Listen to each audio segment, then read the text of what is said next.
Imagine someone started insulting your best friend. What would you do? Of course, you wouldn't stand by and let anyone make them feel small. Would you? Now, flip the scenario.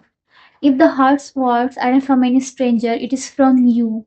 Not out loud, but in your own mind. Tearing you down, making you doubting your own self-worth, criticizing you in every steps. What would you do?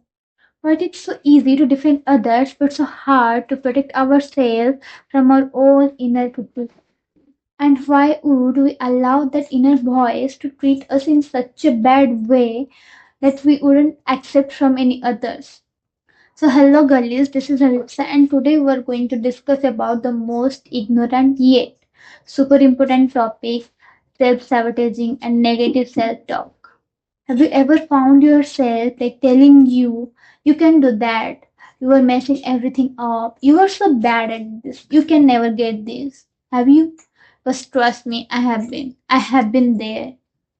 So in today's video, we're going to dive deep into negative self-talk and why it is so important. And as we're solution-oriented people, so in today's video, we're also going to discuss about the ways how we can recognize it, how we can like prevent it and reframe our thoughts and to be more kinder to ourselves.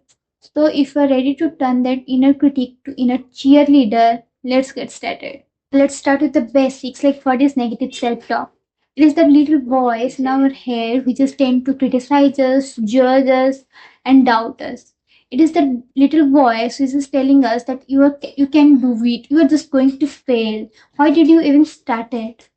And it can show up in various ways. Like sometimes it is so obvious that calling ourselves stupid after making a mistake, or sometimes it can be a little bit sneaky, like feeling like we're not enough because we're constantly comparing ourselves to others.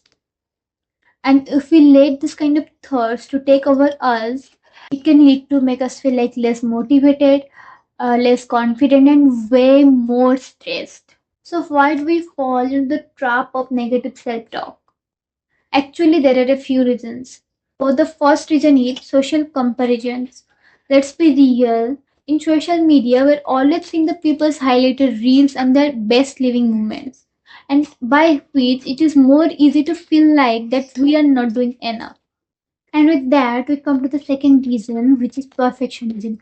We often set a super high standards for ourselves, and when we don't meet them, we feel like we are not enough, we are not doing enough.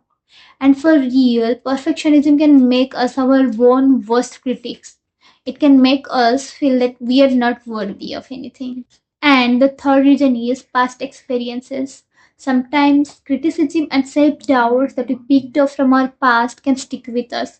Told us that we are not good at doing something and we had a bad experience that lead us to feeling insecure. These things can actually lead the way how we're talking with ourselves without us even realizing it. And once we understand where this talk comes from, it will be a lot easier to start challenging it and letting go of those unrealistic standards. The way we talk to ourselves matters. Being overly critical to ourselves might sometimes feel like it is helping, but it can also lead to holding us back in certain ways we never thought. It can also lead to reducing our potential to do any kind of work. So let's break down the ways how negative self-talk affects us.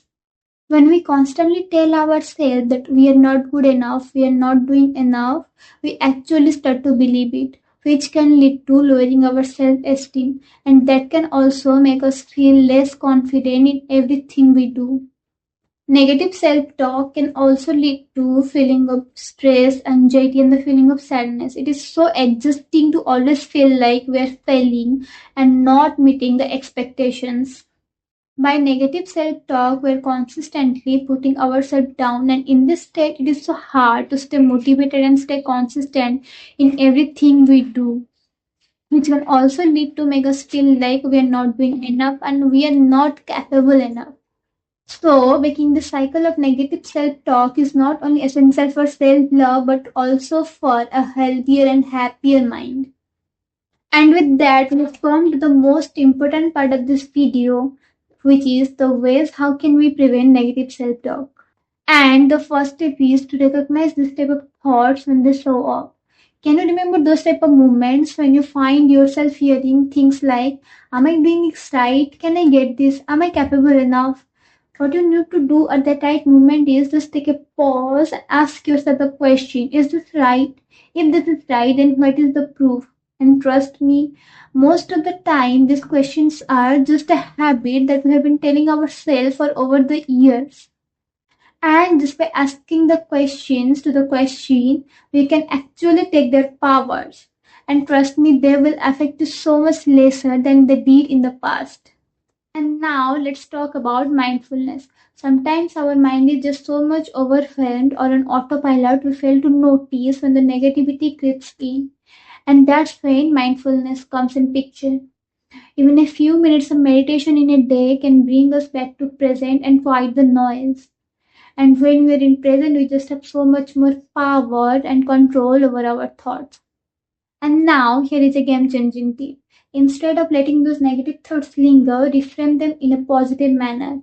Like, for example, if you are feeling like you are not doing enough or you are lagging behind, just tell yourself that you are still learning and that's okay. Connect to yourself, just like you would be for your friends and for your loved ones. Speaking of compassion, tell me when is the last moment when you gave yourself a little bit grace? Let's try this. Place your hand on your heart, take a deep breath, and tell yourself, I am giving my best, I am doing my best, and that's okay. And one last tip is positive affirmations. These are like those little pep talks that you give yourself every day to keep you motivated and consistent on everything you do. And trust me, over time, you will see a big shift on how you see yourself. Trust me, it is just so powerful. So let's make a pact right here, right now. Let's turn those inner critics to inner cheerleaders. Let's commit to speaking kindly to ourselves because you, my darling, deserve the same love that you give to others.